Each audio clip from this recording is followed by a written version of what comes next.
नमस्कार दोस्तों, मैं प्रेम कुमार मंडल आप सभी के बीच फिर से हाजिर हूँ। लेकर आ रहा हूँ टुडे इन हिस्ट्री। इस टॉपिक में आज के आज के दिनांक में मैं 13 जनवरी से लेकर 19 जनवरी तक का सारे इतिहास के बारे में बताऊंगा कि इन दिनों क्या क्या घटनाएं घटित हुई थी जो हम सभी के लिए इम्पोर्टेंट है। दोस्तों, मेरा वीडियो स्किप हो चुका है। कई दिनों से मैं वीडियो अपलोड नहीं कर पाया हूँ निजी कारणों से। तो चलिए शुरू करता हूँ। 13 जनवरी से 19 जनवरी तक के इतिहास के बारे में जानने की कोशिश करते हैं। टुडे इन हिस्ट्री 13 जनवरी। दोस्तों, 13 जनवरी हमारे देश के लिए काफ़ी इम्पोर्टेंट दिन है। 13 जनवरी को उत्तरी भारत में एक बहुत ही खूबसूरत पर्व लोहड़ी मनाया जाता है, जो कि बेसिकली पंजाब और हरियाणा स्टेट में होती है।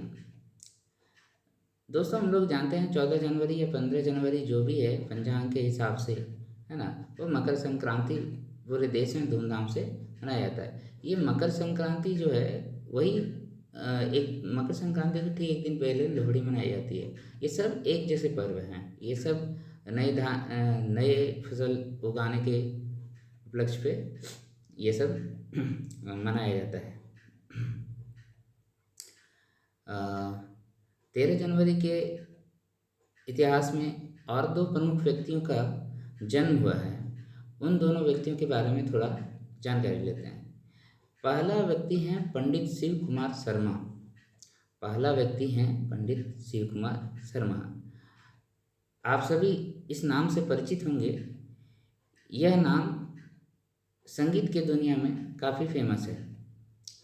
दोस्तों, पंडित शिव कुमार शर्मा जी का जन्म जम्मू कश्मीर में 13 जनवरी 1938 को हुआ था।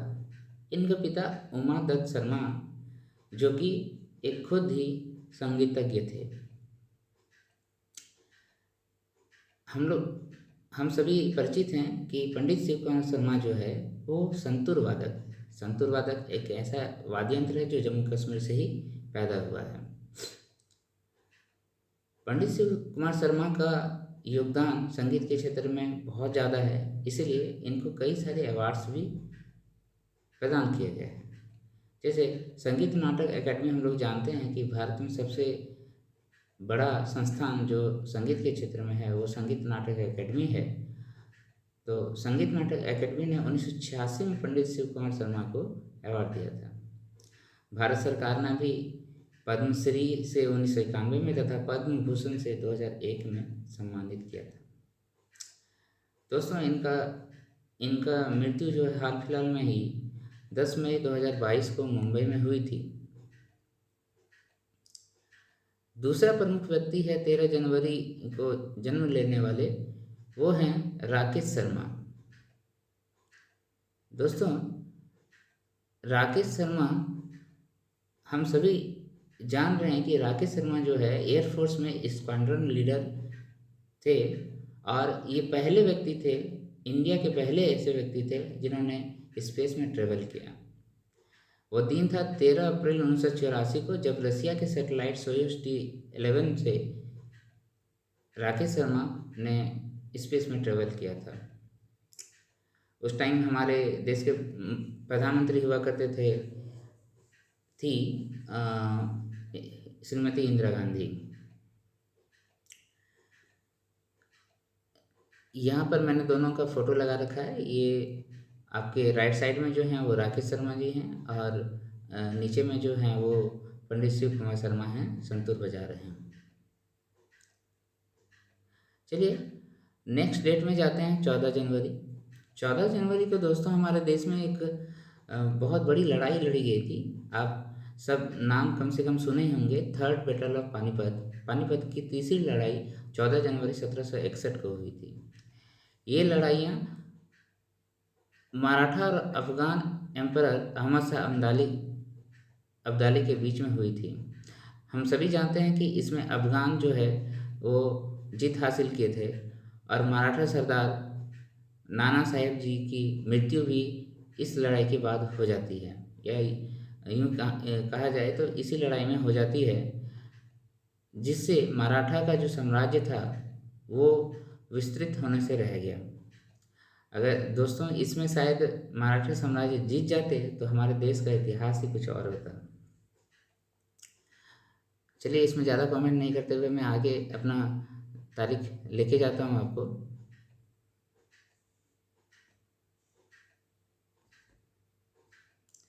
15 जनवरी दोस्तों, 15 जनवरी को हमारे देश में इंडियन आर्मी डे मनाया जाता है ना, भारतीय सेना दिवस मनाया जाता है। इसके पीछे का कारण है कि हमारे देश के प्रथम सेना प्रमुख जनरल के.एम. करियप्पा जी ने इसी दिन 1949 ईस्वी को है ना पद संभाले थे। तो ये होगा कि प्रथम व्यक्ति जो इंडियन भारतीय सेना का नेतृत्व किए थे वो थे जनरल के.एम. करियप्पा। करंटली दोस्तों आर्मी चीफ जो हैं वो हैं श्री मनोज पांडे, नेवी चीफ हैं एडमिरल आर हरि कुमार। और हम लोगों को ये भी याद रखना चाहिए कि नेवी डे कब मनाया जाता है, ये 4 दिसंबर को मनाया जाता है। और एयरफोर्स के अभी प्रमुख हैं वी.आर. चौधरी। और एयरफोर्स डे कब मनाया जाता है, ये 8 अक्टूबर को मनाया जाता है। दोस्तों हम लोग जानते हैं कि एक नया पद सृजित किया गया था जो तीनों ही सेनाओं को कमांड कर रहे थे। उस पद का नाम है CDS, chief of defence staff. और इसके प्रथम व्यक्ति जो इस पद पे रहे वो श्री विपिन रावत जी थे। और अभी जो करंट में हैं वो हैं लेफ्टिनेंट जनरल अनिल चौहान।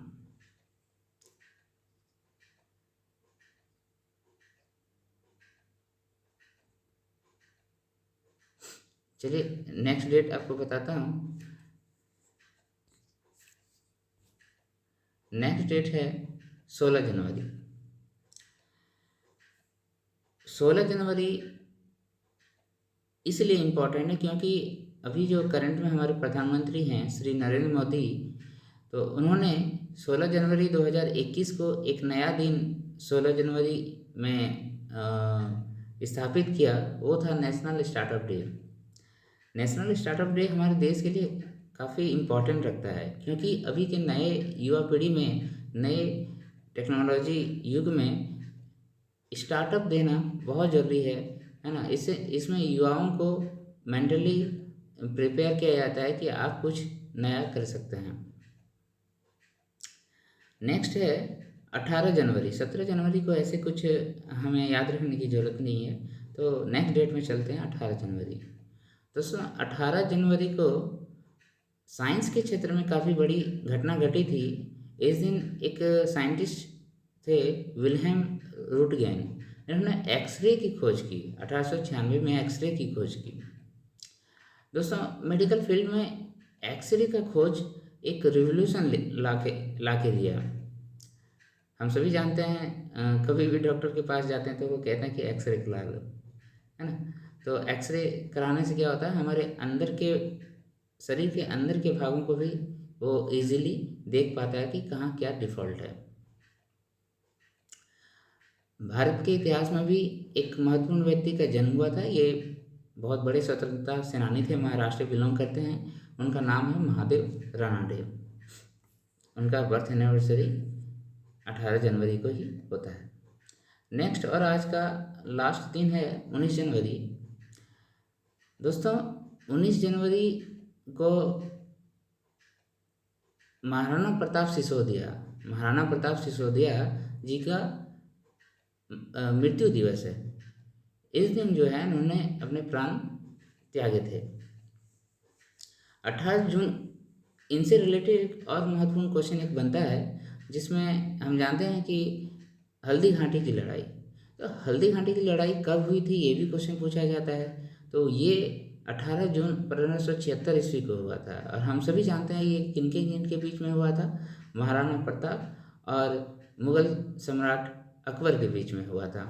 इसमें महाराणा प्रताप जी का है ना, महाराणा प्रताप जी का हार होती है, लेकिन उन्होंने कभी भी अकबर की स्वाधीनता को अधीनता को स्वीकार नहीं किया। वो इसी के लिए और भी ज़्यादा फेमस हैं, है ना। वो जंगलों में भटकते रहे, घास फूस खाते रहे, लेकिन कभी भी अकबर की अधीनता को स्वीकार नहीं किया। इसलिए इनको याद भी किया जाता है, महाराणा प्रताप जी को, कि उन्होंने कभी भी किसी की अधीनता स्वीकार नहीं करी थी। अपनी छोटी सेना होने के बावजूद भी काफ़ी डटकर सभी का सामना किया। 19 जनवरी को और एक इम्पॉर्टेंट चीज़ हुई थी दोस्तों। 2006 में हमारे देश की सरकार ने एनडीआरएफ की स्थापना करी थी। 19 जनवरी 2006 को भारत सरकार ने एनडीआरएफ की स्थापना करी थी। एनडीआरएफ आप सभी जानते हैं कि आपदाओं में, है ना, ये फोर्स काफ़ी काम करते हैं, और देश के अंदर कहीं पर भी आपदा हो जाए, है ना, सबसे पहले एनडीआरएफ के जवान ही जाते हैं। National disaster relief force. Next, इस दिन और एक घटना घटी थी साइंस के क्षेत्र में। जेम्स वाट जी ने स्टीम इंजन का आविष्कार किया था, आप सभी जानते हैं। उन्हीं का जन्मदिन है 19 जनवरी 1736। हम सभी जानते हैं कि एनर्जी पावर का जो यूनिट है वो वाट है, और जो कि जेम्स वाट के नाम पे ही रखा गया है। तो दोस्तों, आज मैंने कई दिनों बाद वीडियो अपलोड करी है।